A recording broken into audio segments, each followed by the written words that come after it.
Stay alive. And when I say stay alive, I mean that in a rather poetic sense, where you stay alive in the mind, you stay alive in the heart. More challenging is the negative one than the positive one, but even more challenging than the negative one, I think what is the most difficult is comedy.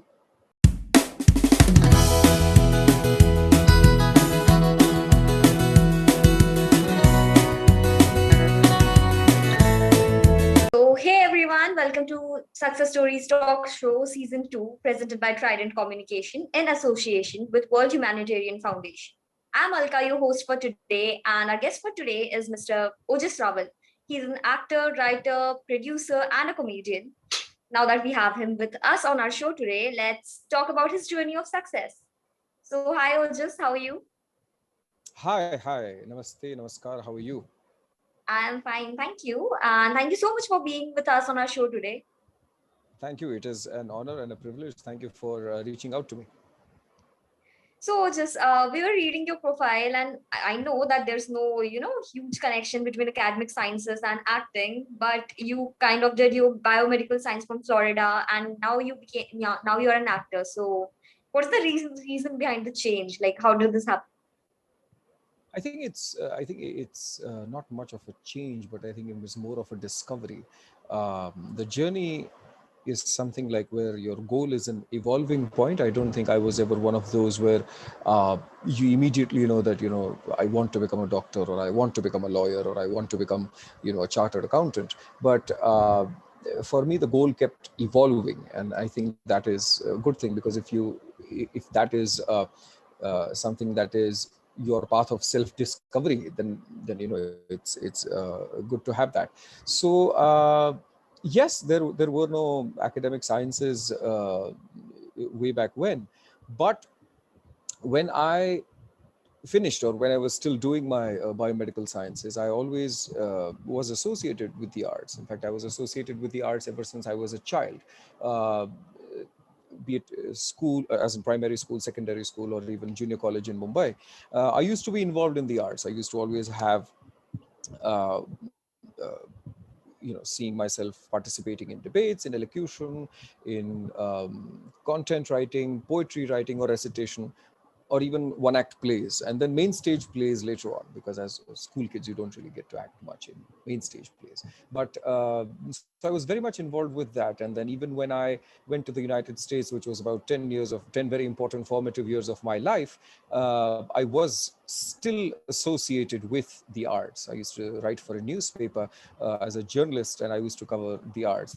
In fact, I was also locally involved in the theater. Jaise, for example, if you speak of theater in India, then the word Prithvi definitely has to be mentioned, because it is like the mandir, it is the temple of theater in Mumbai. Similarly, there was a local theater in Tampa, Florida also, where I was involved, other than my curriculum, which was the sciences. So it has always been with me. It was not something that I completely had to shift gears and change. But when I came back to India in 2012, before I could join a hospital, or before I could, join a clinic or something like that, uh, immediately the arts happened. And I use the word happened because I don't think you pick the arts. I think the arts pick you. It's just like an instrument picks the musician. It's not the musician who picks the instrument. So it calls out, and I guess I responded to the calls, be it television, theater, stage, and it all happened simultaneously. So that was the main reason where both the worlds kind of came together. And I don't regret doing any of it. I still enjoy surgery and psychiatry as much, if given a chance. But I'm too occupied with the arts at the moment. So या तो फिर वो doctor का role play करना हो, or if it's basically being the doctor on set, which is false. But yeah. So like, do you believe that academic qualifications kind of help in the acting career? Do academic qualifications help in the acting career? I think they may assist in the understanding and the perception, of a particular script or a particular character or a particular reference, but I don't think they're imperative. I don't think you necessarily need to have that. We've seen wonderful actors who have no academic background, but still do wonders on screen or on stage. But if you have that, I think yes, it will help you. Like for example, if you've read Shakespeare, or if you've had the opportunity to perform pieces from Munshi, or pieces from even the text, like if you've been a part of a local Ramlila also, then you're aware of the script. You're kind of you know what it takes to play that part. But I don't think it's absolutely necessary to have that in terms of that. But yes, as a backup to have that, I think it's good. A lot of actors do say that you should just like go full on, and then it's like completely with your passion. And yes, I mean that's great, but not everybody is that lucky. So this particular profession has a lot to do with destiny and fate. So if you're not destined, then it's difficult. So it's always good to have a backup. All right. So that now you have spent 9 years in this field. How has the industry treated you? And do you remember parts of your first acting assignment? Yes, I do remember my first acting assignment. I remember it like the back of my palm. In fact, uh, the way it happened was also, and I mean the first acting assignment as in the first commercial acting assignment, like what I got paid for. Uh, because if it were to be the very, very first one, I think when I came to India in 2012, when I started assisting the late Kundan Shah, the legendary Kundan Shah, for his last film, uh, that's when he kind of, whatever I know of acting, direction, writing, camera, edit, all of that has been his blessing. So, so I did a tiny cameo in his film, but I think my first break, so to say, on cinema was when I mean, I'm not even talking about the little ads I did as a child when I used to do like a detergent ad when I was a kid. But the first acting assignment was a film called Polam Pol, and my friends were writing it. Um, and they were writing it in a tiny little office slash workspace in Mumbai. And I would go visit them at night at around maybe 9, 10ish to get them dinner. And we would all eat together, play some card games, play some board games, and that's about it. And then I would leave. They would continue writing the film. I mean, we had no conversation after that about the film. But one fine day when I was there, we, I think, must have stayed up for quite a while. And then I just said that maybe I'll take a nap on the couch in the office, and then I'll leave in the morning before even the cleaning people come in. Little did I know it never happened, and I couldn't wake up until about 11. And I had crashed, so I had no idea that it was already 11 o'clock. But it was a very harsh tone that I heard, and that woke me up as an alarm. And it was like, excuse me, कौन है आप? And that was that. So I had no idea. It was just this tall, lanky man, and I was like, oh shit, I need to, this is terrible and extremely embarrassing. So then I just got my backpack and then just rushed out, and I said, and he's like, no, wait, hang on. I was like, no, I need to just rush away. So I ran away. That afternoon, I got a call from those friends of mine. They're like, that gentleman that came in the morning, he wants to see you. And I was like, no, I just overstayed a little bit. I mean, I'm not, I'm sure this is not the biggest of crimes that's out there. So please let me go. I'm not going to come see him. So they're like, no. Do you know who that is? I was like, no. Like, he is the director, Mr. Tejas Padia, who is going to direct the film that we're writing. I was like, yeah, I'm sorry, Jesus Christ. Just let me go. I'm sorry. I don't want to, like, just, you can apologize from my end and whatnot. And they said, no, he wants to cast you in that particular role. So come see us. So I was like, oh, okay. So then I, dolled up and whatnot. And then I left and I went to see him. And I had this truckload of apology in the beginning. I was like, I'm so sorry. I'm so sorry. You saw me, like, just lying, sprawled out on the couch of your office. And, I've been coming to see these friends of mine. He's like, no. This guy, he's the perfect guy for that particular role. And that's how it happened. That was the first assignment, and I've never had to look back. I was a lead actor in that one, then a villain in the one after that, and a comedian after that, and so on and so forth. But that was my first acting assignment on screen, and the very first shot that I ever gave was was one of the film shots, and it had to be completely serious. It had to be, and then I asked him. I said, "Why are you casting somebody who is known for comedy in a completely grave and a somber and a serious role?" And they said, "Because we think you would do it very well." And with the grace of God, it turned out so well that it not only just removed the label of, being a comedian only, as opposed to not being able to do serious roles also. So that was the first experience on screen. On stage, there have been very many experiences, but on stage, I think the very first one was the play called Sar Sar Sarla by Makarand Deshpande, which has been running for the past 19 to 20 years. And so to have the opportunity to do that was something great. So that was my first on stage thing in Mumbai, in India. So yeah, so those were the two very first experiences. All right. So like in this journey, like you already had your education done and then you shifted to acting. So like who has been your support and inspiration in this journey? The family, obviously, because I mean, and I'm sure this is a very common answer, but I think the family has been a very strong pillar of support, because when I see those who do not have that, have had to go through a lot of tough times and a rough patch if the family does not support you, or you have to kind of run away, or if you have to kind of do this covertly and have not tell them, have to not tell them that, I'm doing this, until you come to a point where it's worthwhile or noteworthy, and tell them that, hey, this is something that, I've been doing.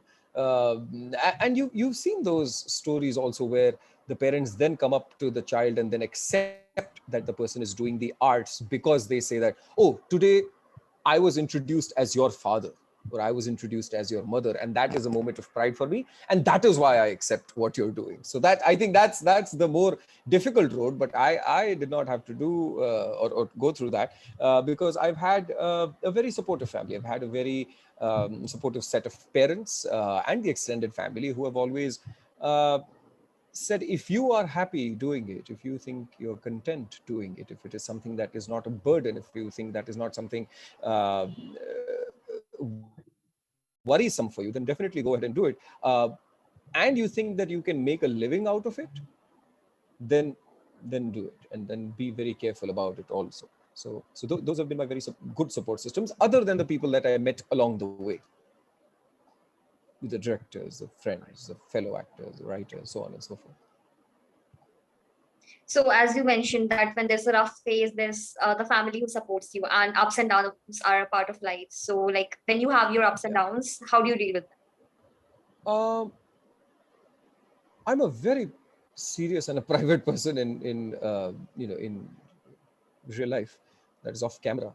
Uh, and the parents also do understand, it's the space that I need, and they give me that space. They're always there for me. But I think my antidote to those rough patches that you said, I think, first of all, I don't label them very much as bad or rough or worrisome or tension or problems, because if I attach a lot of negativity to it, then it kind of, just buries you under it. So I never associate a lot of importance to those things. I'm aware of it. I don't ignore them, but I don't ever fall prey to, let's say, depression, or let's say, inferiority complexes, or let's say all the evils that are out there, be it jealousy, be it whatever it may be. So I've never associated much importance to them, and I have very consciously kept myself away from negativity, negative thoughts, negative discussions, negative people.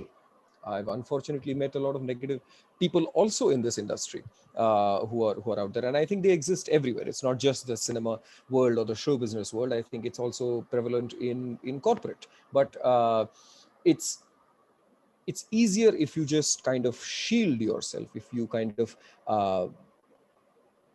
make yourself immune that this is happening out there, and you shouldn't let it affect you. So first of all, so those rough patches are not that rough for me, thankfully, because I've kind of found a way to cure, not cure, but not let it infect me. And the other things that, yes, sometimes it just is very overbearing, and then I think what I do is I listen to music. I paint, and I think the most therapeutic for me is gardening. So I garden a lot. So gardening helps me. It kind of takes away all the pain. All right. No, I can actually relate to the gardening thing because that's what my father also does. So Oh, yeah. wonderful. So yeah, like you have been in this industry for quite some time now. So like, and as you said that the first role that you had on camera was that of a very serious role, Yeah. despite you being known for comedy by that time. So what would you say is more challenging, like a positive role or a negative role? So I think more challenging is the negative one than the positive one, but even more challenging than the negative one, I think what is the most difficult is comedy. And I believe that, and I have kind of experienced it also, is because if you look at the Navarasa, the nine emotions or the nine moods or whatever, the Navarasa, out of those, Hasyaras, which is comedy, humor, uh, is the most difficult one to achieve and to excel and to master. Because when you have, take something which is of, as you said, the negative aspects, or take something like virah or pain, or the pain of losing a mother, or the pain of losing a parent. Now that is something that will bring a lot of people to tears. A lot of people can either relate to it or know somebody who has lost their mother and then immediately go into that zone. But when it comes to comedy, I think comedy is very subjective. What makes me laugh may not necessarily make you laugh. What makes both of us laugh may not make the third person laugh. So to find that common ground where you're talking to maybe 1,000 people auditorium and to make a majority of them laugh is the magic. If you are on screen and if you excuse me, if you're on screen and if you do something that is going to make the audiences laugh, then you have to master it. You have to make a particular abhyas of it or understanding of it, that okay, I'm going to approach this scene or this character and it's funny, and I have to make sure that it's not just me and my parents who are laughing because out of love and generosity, but it's somebody who is on the other side of the screen and also watching and going to laugh. So I think the most difficult one is comedy. All right. So with all the movies and all the TV shows that you have done, which Yeah. one has been your most favorite part? Oh, this is a most difficult question, and I think what the answer to that is, go ask a parent which child of theirs they like the most.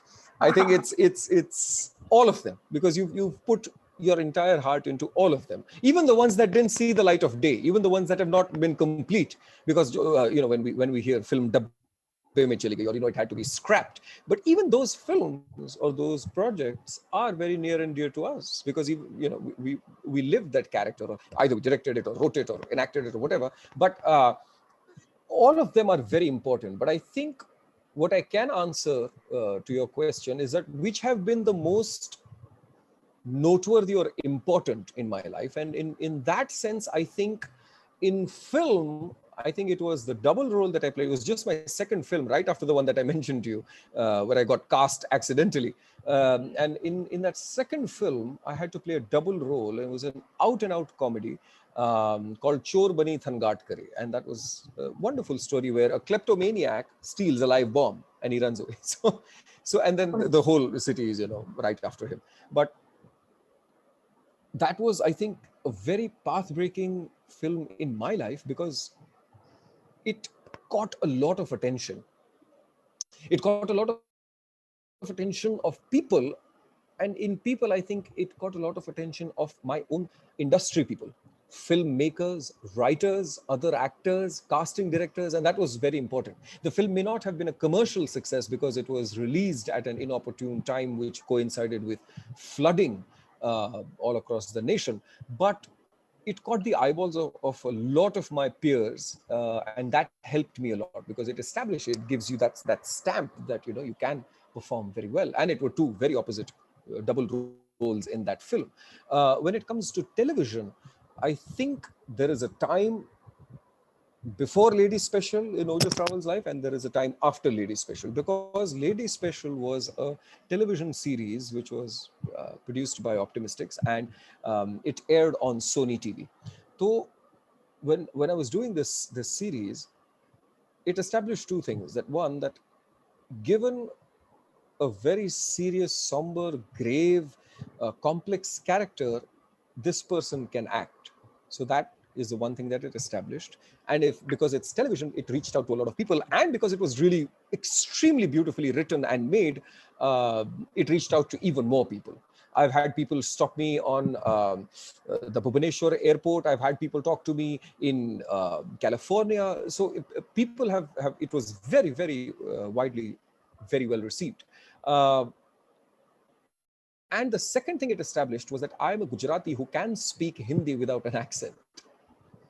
Because immediately, for the worse or for the better, Gujaratis unfortunately immediately get associated with Jethalal.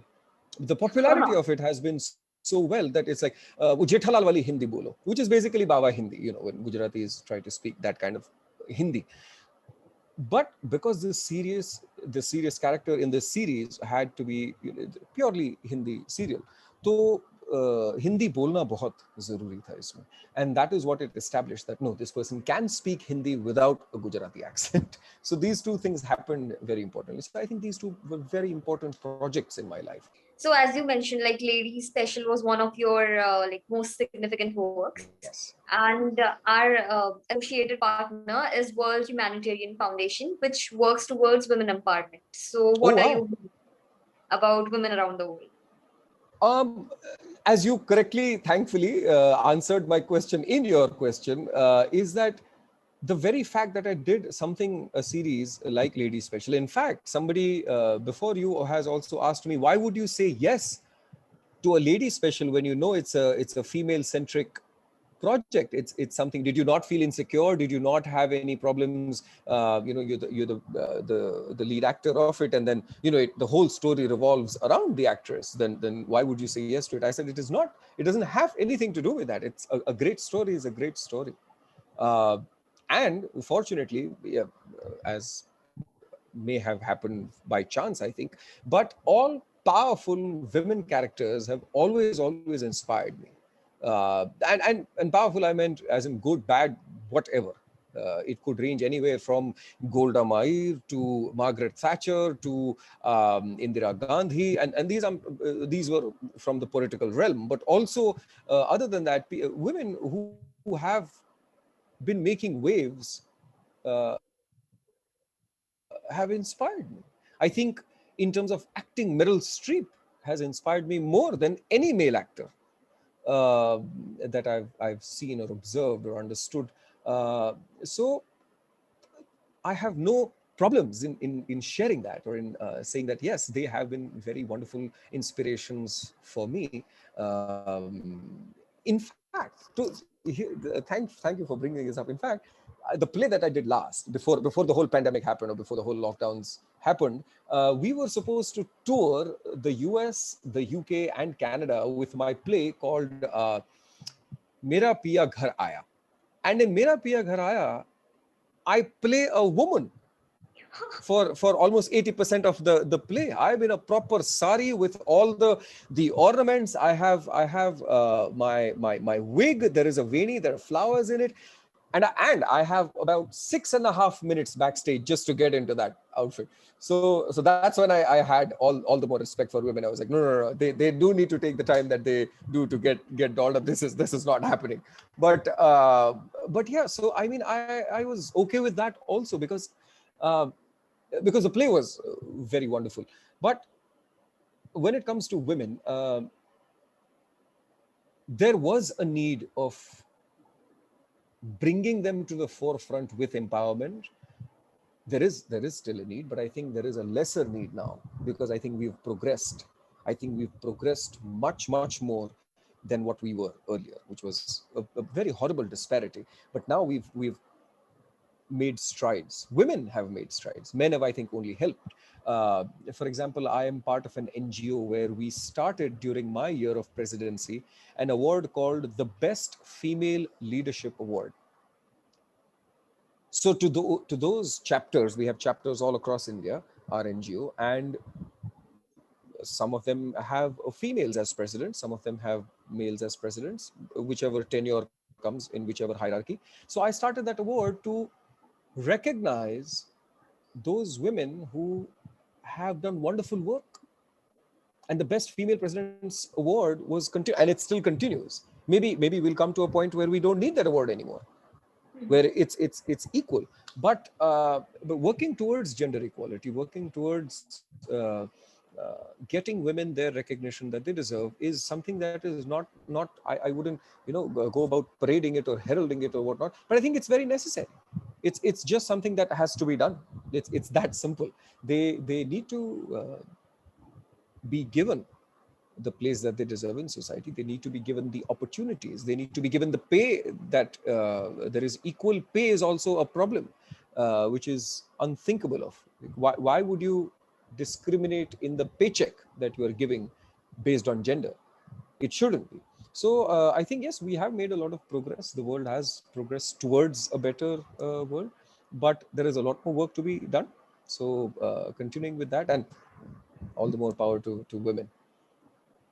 Thank you so much for that message. Now that we have come to know a lot about your journey, and we know that you are like more into acting, and then you also love gardening. So apart Yes. from that, what are your other passions and hobbies? I which I mentioned earlier, music and painting, obviously. But I also like to take backpacking trips, or just traveling to villages. It could be villages of, and in fact, the more remote it is, the better I'm feeling. So I have explored a lot of villages. And as an actor also, it builds a lot of your character library. It builds a lot of insight within you to draw from when you need those experiences to be portrayed on screen or on stage. Other than that, I'm very much keenly involved, which I kind of hinted earlier, was through the NGO. One of my passions is youth empowerment, youth enrichment, youth development. I genuinely believe that India has the youngest population in the world, and it has a lot of it. And if we do not channelize that young population in the correct direction with whatever help we can give them, then we will miss the boat. And we cannot afford to miss the boat, because we have such great, amazing talent. We have amazing girls and boys who want to explore a lot of things, and we ought to provide them with all those platforms and those opportunities, and those media where they can explore it. Uh, have aptitude tests, give them those chances where they can discover and learn what they want to do. And I've seen a lot of people like me who have been working towards this. Like, for example, hearing about youth members taking up liberal arts, taking up humanities, taking up graphics design as career choices is great to hear, because they are exploring those as well. Earlier, it just, as we've all heard, the stereotype: science, commerce, arts, that's it, and then Yeah. maybe engineering and law for the boys. So these horrible stereotypes. But over the period of time, I think over the last decade or so, I have seen a rise in that diversification of choices, and I'm really appreciative of that, and I'm really glad about it. So I work with NGOs, I work with a lot of students, parents, and teachers. I've worked with the Mumbai US consulate for the past 15 to 16 years, advising young people about education in the United States, or higher education in the United States. I have gone to a lot of colleges. I have gone to a lot of universities as a speaker. I've been called twice as a TEDx speaker as well. And I've been sharing my insight and kind of hoping, in the hopes to galvanize these young minds to think for themselves and to think openly, to think comprehensively of what they can do. So these are things that really excite me, other than the gardening, the music, and the painting. All right. So in this long journey, you have accomplished a lot, but there's a high chance that you also have dreams and projects lined up for the future. So would you like to share a few of those with our viewers today? uh, Dream projects or to-do list projects are quite diverse. So it's going to be a wide array, which has nothing to do with each other, actually. Like, for example, there is an art form in India called the Ram Leela. Now, what is the Ram Leela is basically that it is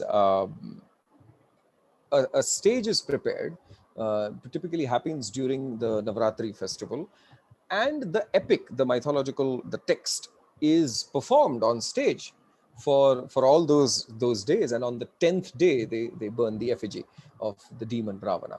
But so this is performed on stage. Now, I, as a child, used to go not too far away from my house here, and my dad used to take me to watch that play. It's basically a play. For those 10 days and 10 nights, to be precise. So that was something that I really enjoyed, and ever since then I've been wanting to do mythology on screen. And a lot of my fellow actors also tell me, it's like, why would you want to do mythology? They paint you in these weird colors, be it gray, ashy, blue, yellow. They have props that are given to you. Maybe you have multiple arms, you have to bear all these the weapons, and you have to wear heavy gear. And why would you want to do that? I was like, no, that is something that I really would enjoy to do. And so that's something that I've been, wanting to do. I do want to work in the zone of thrillers, murder mysteries, and suspense dramas. That's very rare these days. You don't get to see a lot of that on stage. You don't get to see a lot of that on film.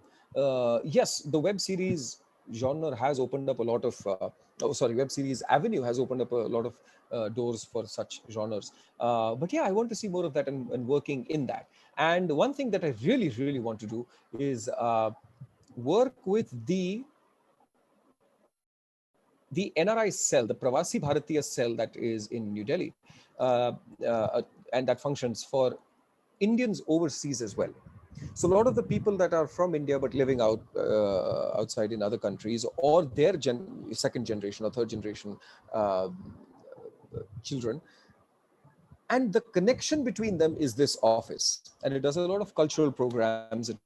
It does a lot of youth exchange. It does a lot of educational exchange, and a lot of programs that have to do with both the nations and bilateral relations, and the exchange and the sharing of information, of ideas, of talent, of cultures, of traditions, of just the resources that you have. And that is the cell that I really want to work in also, because I've half of me, was there, and half of me was here. So both those halves need to be, I guess, merged in that office. So as and when I get the time, or as and when I do have the opportunity, that is something that I want to explore later on. All the very best for all these projects that you have in mind and that you want to accomplish. All right. So one unforgettable moment is something that you shared with us, the one where you got accidentally casted for the Yeah. first movie. And apart from that, are there any other unforgettable moments that you would like to share? There are very many, but I think the most unforgettable moment was when I was awarded the university first, what we call it here, the most distinguished graduating senior at my US university. 44,000 students, and being one of them, being the first of them, not just one of them, but the first of them, in the presence of my family that I flew from India just for that one ceremony.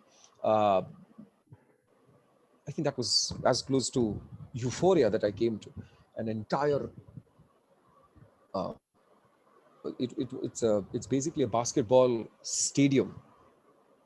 It's a dome, it's a sun dome, and in that dome, to get that award, to get that recognition from the university, is something that was very, very important for me. So I think that always remains to be an unforgettable moment for me. All right. So as we are reaching the end of today's episode, and the name of our show is Success Stories. So if you had to define success, what would the definition be? I think success for me is three things. I mean, it's the formula for success, or I guess what I understand success is. If I were to define it in one word, I think it is growth, growing, and it brings a joy of a different kind. But with how do I define that? Growth is three things, which I say sangharsh, which is struggle. So a lot of people from my generation run away from struggle. They don't want to struggle. They don't want to put in the effort. They don't want to uh, take the effort to go above and beyond that call of duty, even in the smallest of things. I see a lot of young people taking shortcuts, and eventually repenting that, oh, you shouldn't have done that.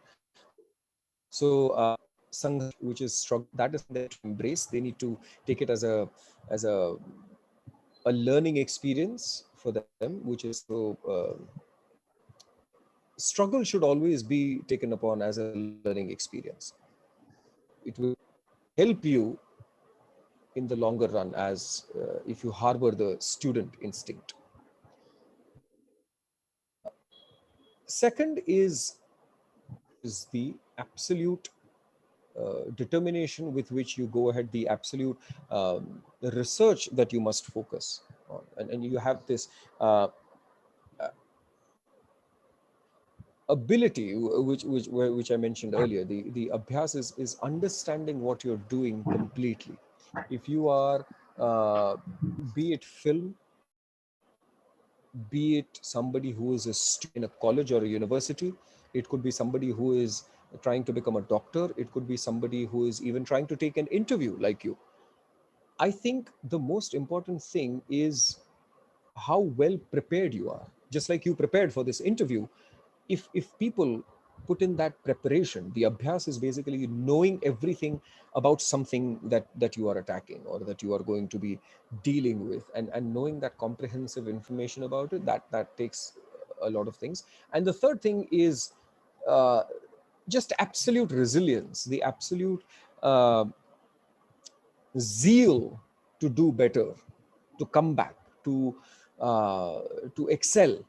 If you've achieved what is considered good, that's nice, but you should always aspire to become great. And yes, that's not a terminal point. There is what I've just told you is something that will obviously keep evolving over time, over and over again. So if you've achieved A, then you want to go to B. If you've achieved B, then you want to go to C. And that is something that you should always have. So these are the things that I have lived by, and I think they have gotten me whatever success I have. I mean, there has been umpteen work that has been done before me. There are legends out there. But I mean, I would like to thank Trident for considering me to even share my stories, because in the larger scale of things, I have achieved very little, and miles to go. So I think these things are some things that have helped me reach success, and maybe they will help somebody else also reach success. These can be just as guidelines, they can't be rules, because success for everybody comes in different manners. But I think I took this road, so maybe this road will help others. So thank you so much for that three mantras of success, and we really hope even our viewers get inspired by that, so that we can have one of them on our shows the next post as the next guest. And That would as be, for I a think last that would be message, the success of this interview. If they get inspired, and if they can be on this side of the aisle, then I think this interview is a success story. yeah. And as for a last message before we come to the end of the show, please give one last message to our viewers. Stay alive. And when I say stay alive, I mean that in a rather poetic sense, where you stay alive in the mind, you stay alive in the heart. When you stay alive in the mind, which means you are cognizant, you are aware, you are alert of whatever is happening around you. So whatever is happening with you, the place where you need to be, the road or the journey you will take. So staying alive, and it's because stagnancy will kill you. So if you become stagnant, you'll kill that. And I am the grandchild of nonagenarians. In fact, my grandfather and grandmother from both sides, maternal and paternal, were working and active even in their 90s or in their late 90s. So I'm always of the opinion that you should stay alive in the mind also, always keep it engaged. And staying alive in the heart, I think that's for your emotions, for your passion, for something that you love, something that gives you joy. And whatever you do has to have compassion, and if that compassion comes from within. So if your heart is not alive, you will not be able to harbor the beautiful emotion of compassion. So be compassionate about it, and staying alive in the mind and the heart, I think that's my message to everybody. Thank you so much for such an inspiring message, and I hope our viewers will love it too. Thank you so much. And thank you so much, Ojas, for joining us today for this episode of Success Stories. We are really privileged to have you here with us. It has been my absolute pride and privilege and an honor to share my journey with all of you who are listening or watching. Whenever this reaches you in this in this new digital world, where you can watch it, at from the ease of your phones or televisions, televisions or computer screens whenever you want to. So just the message to to everybody out there, please do keep following success stories also, because they keep bridging you with a lot of people who have some great stories to tell. So all the very best.